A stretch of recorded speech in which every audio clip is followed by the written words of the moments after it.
I had on the way a horrible apprehension. What if the Duke in his agony had taken the one means to forgetfulness? His room, I could see, was lit up, but a man does not necessarily choose to die in the dark. I hovered, afraid, over the dome of the Sheldonian. I saw that the window of the room above the Duke's was also lit up, and there was no reason at all to doubt the survival of Noakes. Perhaps the sight of him would hearten me. I was wrong. The sight of Noakes in his room was as dismal a thing as could be. With his chin sunk on his breast, he sat there on a rickety chair, staring up at the mantelpiece. This he had decked out as a sort of shrine. In the center, aloft on an inverted tin that had contained Abernethy biscuits, stood a blue plush frame with an inner rim of brass, several sizes too big for the picture postcard installed in it. Zuleika's image gazed forth with a smile that was obviously not intended for the humble worshipper at this execrable shrine. On either side of her stood a small vase, one holding some geraniums, the other some mignonette. And just beneath her was placed that iron ring which, rightly or wrongly, Noakes supposed to alleviate rheumatism. That same iron ring which, by her touch tonight, had been charged for him with a yet deeper magic, insomuch that he dared no longer wear it, and had set it before her as an oblation. Yet, for all his humility, he was possessed by a spirit of egoism that repelled me. While he sat peering over his spectacles at the beauteous image, he said again and again to himself in a hollow voice, "I am so young to die." Every time he said this, two large, pear-shaped tears emerged from behind his spectacles and found their way to his waistcoat. It did not seem to strike him that quite half of the undergraduates who contemplated death, and contemplated it in a fearless, wholesome, manly fashion, were his juniors. It seemed to him that his own death, even though all those other far brighter and more promising lives than his were to be sacrificed, was a thing to bother about. Well, if he did not want to die, why could he not have at least the courage of his cowardice? The world would not cease to revolve because Noakes still clung to its surface. For me, the whole tragedy was cheapened by his participation in it. I was fain to leave him. His squint, his short legs dangling towards the floor, his tear-sodden waistcoat, and his refrain, "I am so young to die," were beyond measure exasperating. Yet I hesitated to pass into the room beneath, for fear of what I might see there. How long I might have paltered had no sound come from that room, I know not. But a sound came, sharp and sudden in the night, instantly reassuring. I swept down into the presence of the Duke. He stood with his head flung back and his arms folded, gorgeous in a dressing gown of crimson brocade. An animation of pride and pomp. He looked less like a mortal man than like a figure from some great biblical group by Paul Veronese.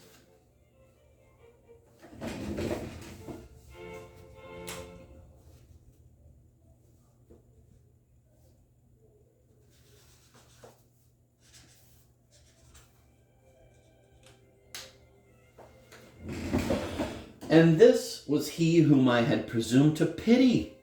And this was he whom I had half expected to find dead. His face, usually pale, was now red, and his hair, which no eye had ever yet seen disordered, stood up in a glistening shock. These two changes in him intensified the effect of vitality. One of them, however, vanished as I watched it. The Duke's face resumed its pallor. I realized then that he had but blushed, and I realized simultaneously that what had called that blush to his cheek was what had also been the signal to me that he was alive. His blush had been a pendant to his sneeze, and his sneeze had been a pendant to that outrage which he had been striving to forget. He had caught cold. He had caught cold. In the hour of his soul's bitter need, his body had been suborned against him.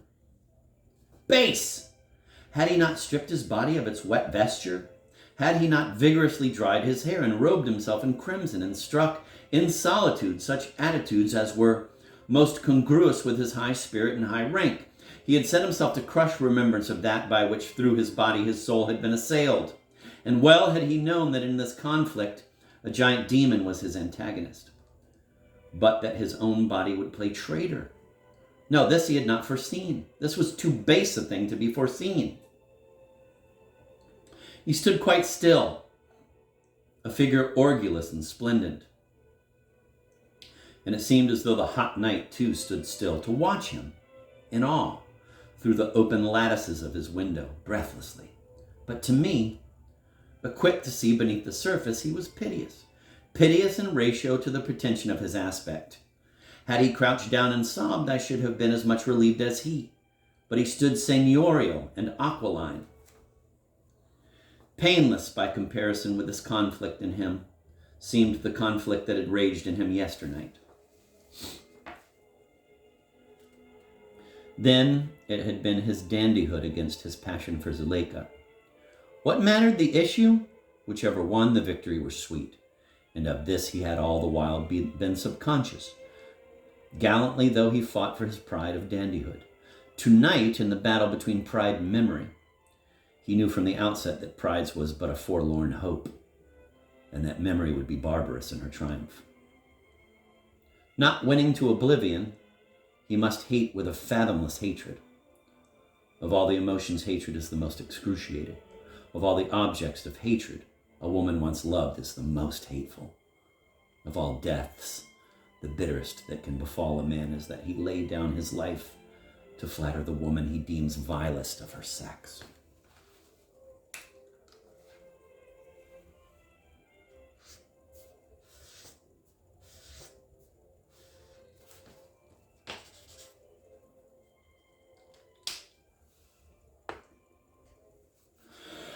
Such was the death that the Duke of Dorset saw confronting him.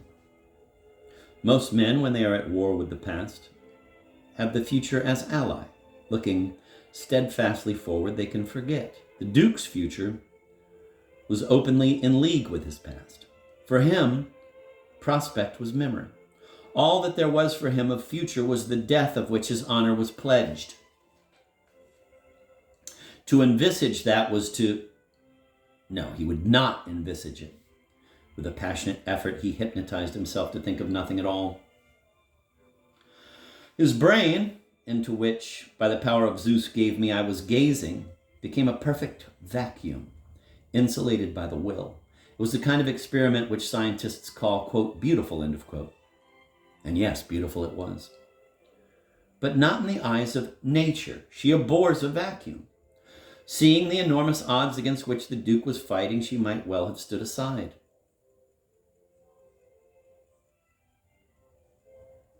But she has no sense of sport whatsoever. She stepped in. At first, I did not realize what was happening. I saw the Duke's eyes contract and the muscles of his mouth drawn down. And at the same time, a tense upward movement of his whole body. Then suddenly the strain undone, a downward dart of the head, a loud percussion. Thrice the Duke sneezed with a sound that was as the bursting of the dams of body and soul together, then sneezed again. Now his will was broken. He capitulated, and rushed shame and horror and hatred pell-mell to ravage him. What care now, what use for deportment? He walked coweringly round and round his room with frantic gestures, with head bowed. He shuffled and slunk. His dressing gown had the look of a gabardine. Shame and horror and hatred went slashing and hewing throughout the fallen citadel. At length, exhausted, he flung himself down on the window seat and leaned out into the night, panting. The air was full of thunder. He clutched at his throat. From the depths of the black caverns beneath their brows, the eyes of the unsleeping emperors watched him.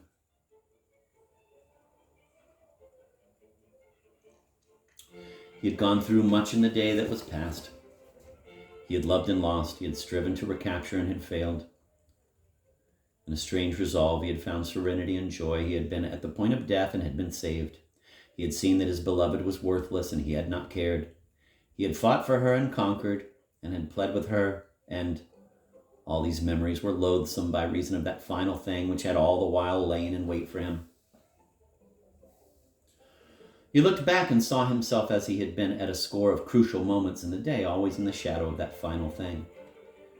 He saw himself as he had been on the playing fields of Eton, aye, and in the arms of his nurse, to and fro on the terrace of Tankerton, always in the shadow of that final thing, always piteous and ludicrous, doomed.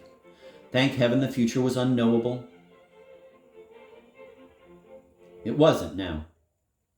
Tomorrow, today, he must die for that accursed fiend of a woman, the woman with the hyena laugh. What to do meanwhile? Impossible to sleep. He felt in his body the strain of his quick sequence of spiritual adventures. He was dog-tired, but his brain was furiously out of hand, no stopping it, and the night was stifling, and all the while, in the dead silence, as though his soul had ears, there was a sound. It was a very faint, unearthly sound, and seemed to come from nowhere, yet to have a meaning. He feared he was rather overwrought. He must express himself. That would soothe him. Ever since childhood, he had had from time to time the impulse to set down in writing his thoughts or his moods. In such exercises, he had found for his self-consciousness the vent which natures less reserved than his find in casual talk with Tom, Dick, and Harry, with Jane, Susan, and Liz. Aloof from either of these triads, he had in his first term at Eton taken to himself as confidant, and retained ever since, a great quarto volume, bound in red morocco and stamped with his coronet and cipher. It was herein, year by year, that his soul spread itself. He wrote mostly in English prose, but other modes were not infrequent. Whenever he was abroad, it was his courteous habit to write in the language of the country where he was residing. French when he was in a house on the Champs-Élysées, Italian when he was in his villa at Bye, and so on. When he was in his own country, he felt himself free to deviate sometimes from the vernacular into whatever language were aptest to his frame of mind. In his sterner moods, he gravitated to Latin and wrought the noble iron of that language to effects that were, if anything, a trifle over-impressive. He found for his highest flights of contemplation a handy vehicle in Sanskrit. In hours of mere joy, it was Greek poetry that flowed likeliest from his pen. And he had a special fondness for the meter of Alcaeus. And now, too, in his darkest hour, it was Greek that surged in him. Iambics of thunderous wrath, such as those which are volleyed by Prometheus. But as he sat down to his writing table and unlocked the dear old album and dipped his pen in the ink, a great calm fell on him. The iambics on him began to breathe such sweetness as is on the lips of Alcestis going to her doom. But just as he set pen to paper, his hand faltered, and he sprang up, victim of another and yet more violent fit of sneezing. Disbusking, dangerous, the spirit of Juvenal woke in him. He would flay. He would make woman, as he called Zuleika, writhe. Latin hexameters, of course. An epistle to his heir presumptive. Vi tibi, he began.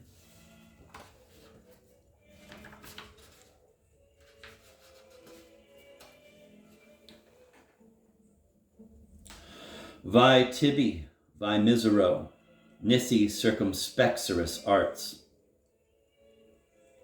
Feminius nam nulla salus quin femina posit, tradire nulla fitis quin. Quin, he repeated. In writing soliloquies, his trouble was to curb inspiration. The thought that he was addressing his heir presumptive, now heir only to a parent,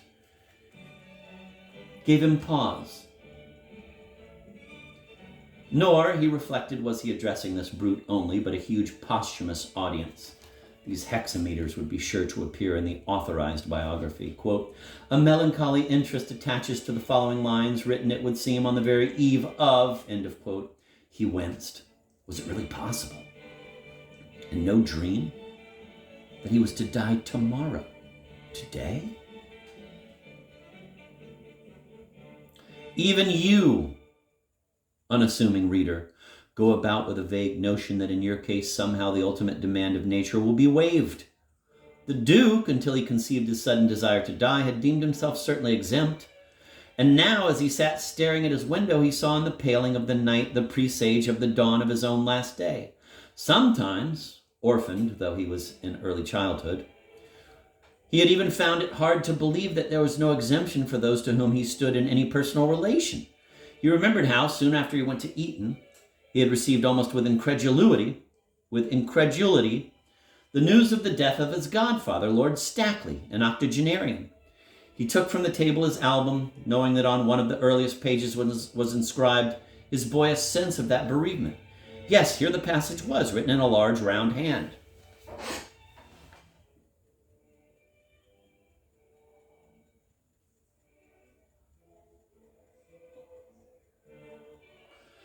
Quote,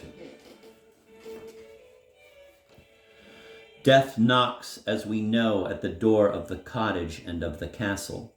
He stalks up the front garden and the steep steps of the semi-detached villa, and plies the ornamental knocker so imperiously that the panels of imitation-stained glass quiver in the thin front door.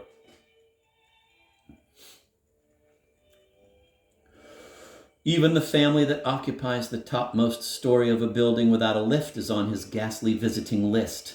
He rattles his fleshless knuckles against the door of the gypsy's caravan. Into the savage's tent, wigwam, or wattled hut he darts unbidden. Even on the hermit in the cave he forces his obnoxious presence. His is an universal beat, and he walks it with a grin. But be sure, it is at the somber portal of the nobleman that he knocks with the greatest gusto. It is there where haply his visit will be commemorated with a hatchment. It is then when the muffled thunder of the Dead March in Saul will soon be rolling in cathedrals. It is there that the pride of his unquestioned power comes grimliest home to him. It is there no withstanding him? Is there no withstanding him? Why should he be admitted always with awe, a cravenly honored guest?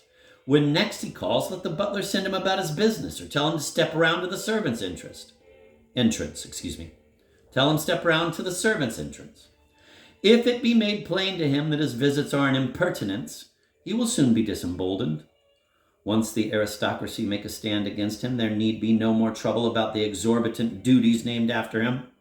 And for the hereditary system, that system which both offends the common sense of the radical and wounds the Tory by its implied admission that noblemen are mortal, a seemly substitute will have been found." End of quote.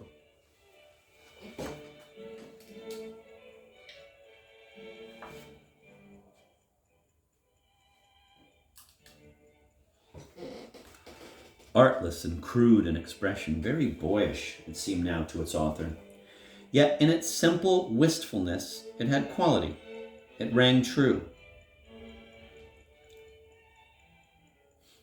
The Duke wondered whether, with all that he had since mastered in the great art of English prose, he had not lost something too.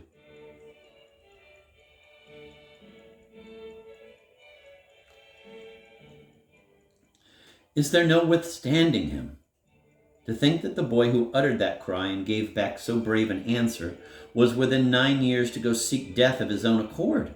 How the gods must be laughing. Yes, the exquisite point of the joke for them was that he chose to die. But, and as the thought flashed through him, he started like a man shot, what if he chose not to? Stay, surely there was some reason why he must die. Else, why throughout the night had he taken his doom for granted? Honor. Yes, he had pledged himself. Better death than dishonor. Was it, though? Was it? He who had come so near to death saw dishonor as a tiny trifle. Where was the sitting of it? Not he would be ridiculous tomorrow, today. Everyone would acclaim his splendid act of moral courage. She, the hyena woman, would be the fool. No one would have thought of dying for her had he not set the example. Everyone would follow his new example. Yes, he would save Oxford yet. That was his duty. duty and darling vengeance, and life, life! It was full dawn now. Gone was that faint, monotonous sound which had punctuated in his soul the horrors of his vigil. But in reminder of those hours, his lamp was still burning. He extinguished it, and the going out of that tarnished light made perfect his sense of release. He threw wide his arms in welcome of the great adorable day, and of all the great adorable days that were to be his. He leaned out from his window, drinking the dawn in. The gods had made merry over him, had they? And the cry of the hyena had made night hideous. Well, it was his turn now. He would laugh last and loudest. And already, for what was to be, he laughed outright into the morning, insomuch that the birds in the trees of Trinity, and still more the emperors over the way, marveled greatly.